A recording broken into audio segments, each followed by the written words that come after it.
All right, everybody, let's dive into some Montreal city politics. You want to know how this city works? And you were kind enough to give us this this stack of Montreal City Council meeting minutes. From May 2024, not exactly light reading, I'll admit, Right. but there's gold in these pages.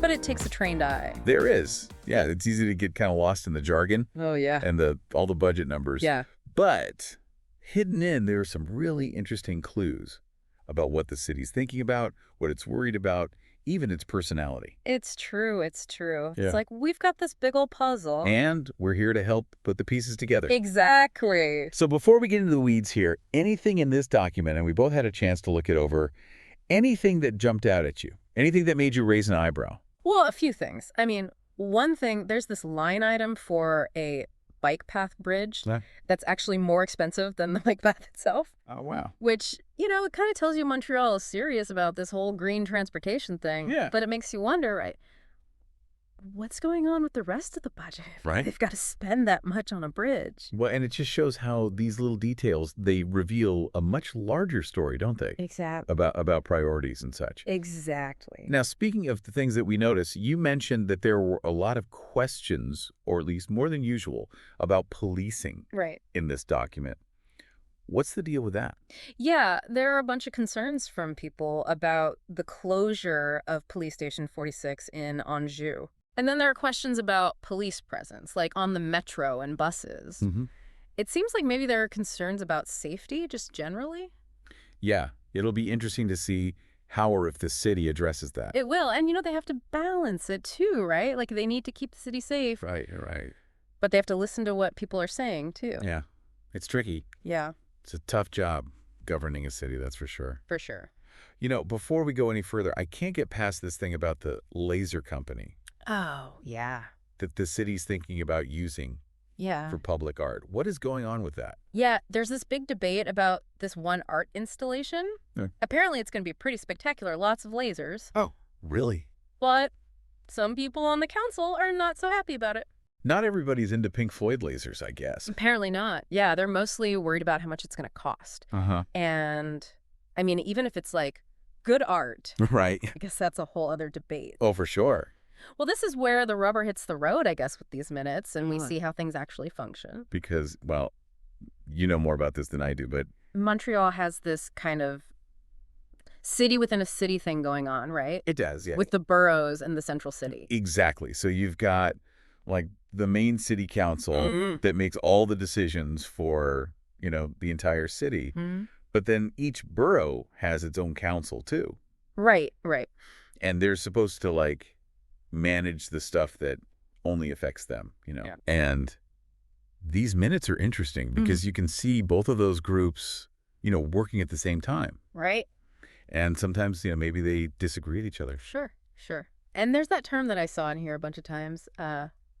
Compétence d'agglomération. Oh, yeah. I'm probably not saying that right, but You got it. what does that even mean? It means, like, who has the power to make the decision? Like, is it a borough thing or is it a whole city thing? Which is huge when you think about it, It is. especially if you're, a resident and Yeah. you're concerned about something. Totally. Like, you got to know who to talk to Exactly. and where to go to make your voice heard. Yeah. And, I mean, the bike path, the expensive bike path bridge, Yeah. that's a great example, right? Because transportation is something the city controls. Okay. So it doesn't matter what the borough thinks. Fascinating.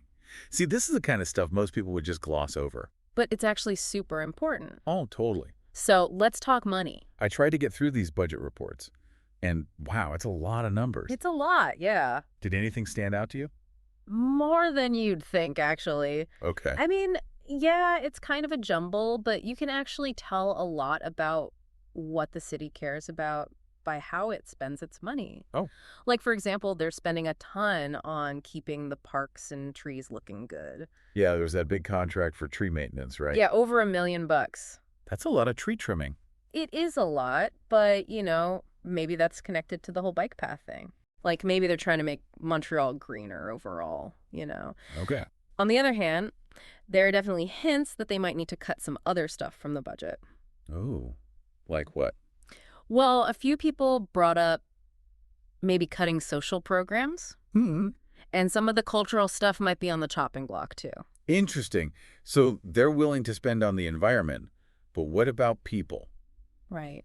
And that's where it gets kind of interesting Yeah. because, I mean, the numbers only tell you so much, right? Right. But there are other parts of these minutes that give you a better idea of what Montreal cares about. Like what? Like, there's a whole section dedicated to remembering the Holocaust Right. and how Montreal has always been a city that welcomes people who have been through a lot. Right, which speaks to diversity and inclusion. Yeah. And we saw that in other parts of the minutes too, like all those reports on, different cultures and how women are treated. Yeah, exactly. It seems like they're really trying to make things fair for everybody. That's the idea, anyway. Right. But are they actually doing it? Right, that's the question. It's one thing to say you care, Exactly. but it's another thing entirely to actually put the money behind it. It is. And, it all comes back to how the city is structured, too, right? Okay, yeah, let's go back to The whole city versus borough thing. Yeah, how does that tension actually play out in these minutes? Give me an example. Okay, so there's this big debate about how loud music venues can be,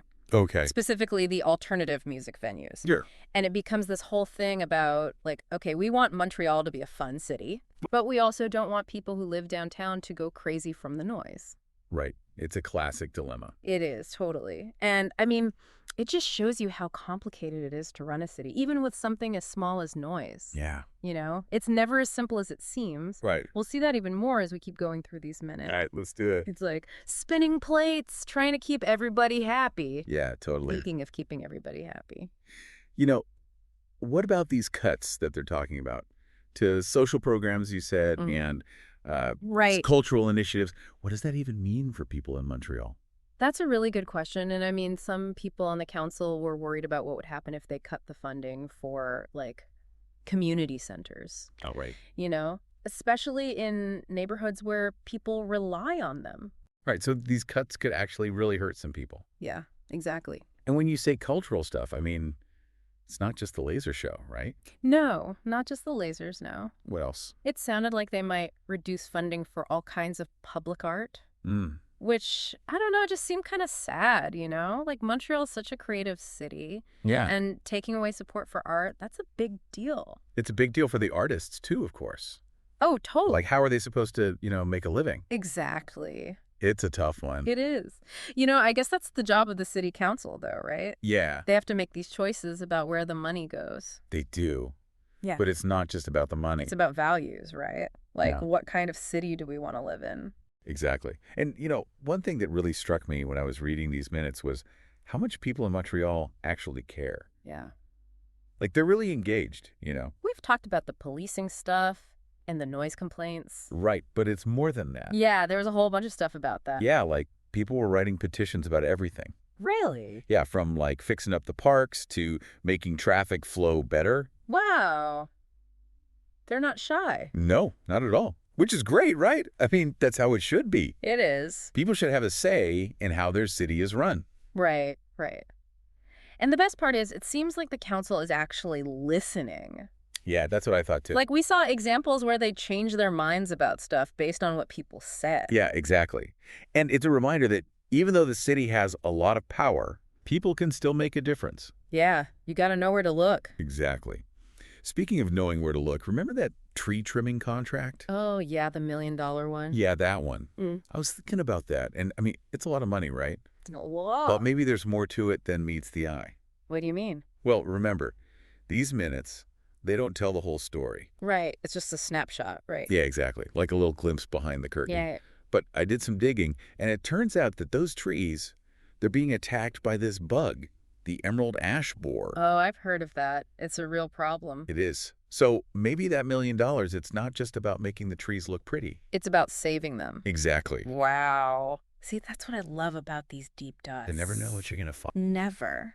And it just goes to show you can't always judge a book by its cover or, A city council meeting by its minutes. Exactly. So they're spending all this money to save the trees, which is great. But, earlier you were saying how... They might have to make cuts in other places. Right. Seems like a bit of a contradiction, doesn't it? It does. It's almost like they're trying to do everything at once. Yeah. which, I mean, I guess is their job, right? But it's not easy. No, it's not. So where does that leave us? I mean, what's the takeaway here? That's a good question. I think for me, the biggest takeaway is that even though the city is facing some real challenges, Hmm. they're not afraid to tackle them head on. Right, and they're trying to find creative solutions. Exactly. And I think most importantly, they're listening to people. They're having these conversations, even if they're messy sometimes. Which is how it should be, right? Exactly. It gives me hope, you know, Me too, me too. for the future of the city. And we're back for the final act of our deep dive into Montreal City Council, May 2024. It's been a wild ride, I gotta say. It has been interesting. Lots of twists and turns and lasers. and lasers. You know, who had thought that city politics could be so fascinating? Right. But we've only just scratched the surface here, haven't we? We have. There's so much more in these minutes than we even have time to talk about. It's true, it's true. But I think we've highlighted some of the major themes, like how do you balance, a green city Right. with economic growth? Which is a challenge everywhere. Right. Right. It's not just a Montreal thing. Right, exactly. And then there's the whole question of social inclusion, making sure everybody feels safe and welcome. Right. But also making sure that the city is actually safe. Exactly. So it's tough, you know? There's no easy answers. No, there really aren't. It's a balancing act for sure. But that's kind of what makes it so interesting to me. Yeah, for It's sure. like, yeah, these are real problems Yeah. that real people are dealing with. Exactly. And what I like about these minutes is that you can see how those problems are being talked about, Mhm. you know? Like, it's not just happening behind closed doors. Right. People are actually in a room trying to figure it out. They're having the conversations, Yeah, even if they disagree sometimes. which they do They a do. lot. But that's okay, because at least they're talking. Right. Exactly. That's what democracy is all about. Yeah, there you go.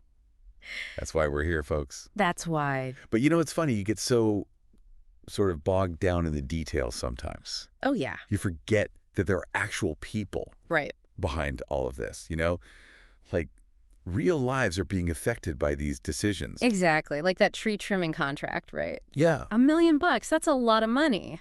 It's a lot of money. But it's also about protecting the trees, which, that's good for everyone. It's good for everyone, that's right. Yeah. So, as we kind of wrap things up here, Yeah. what's your overall feeling about Montreal? Having spent all this time, Really digging into the nitty gritty. I'm actually feeling pretty optimistic. Yeah. I mean, yeah, they've got challenges. It's just like any city. For sure. But it seems like they're facing them head on. They're trying new things. They're listening to people. It's true. It's true. And I don't know, it just feels like a city that's like moving in the right direction. I get that feeling too. There's a good energy here. Yeah, definitely. And I think, for anyone listening who's maybe feeling a little cynical about politics. Or just, the state of the world in general. Look at this. Look at Montreal, Exactly. Get involved. Yeah. Go to a city council meeting. Make your voice heard. Yeah. If you don't like something, say something. Exactly. That's how you make a difference. On that note, I think we've done our civic duty for the day. I think we have. It's been a pleasure, as always. Thanks for having me. And to all of you out there, keep exploring, keep asking questions, and we'll see you next time for another deep dive.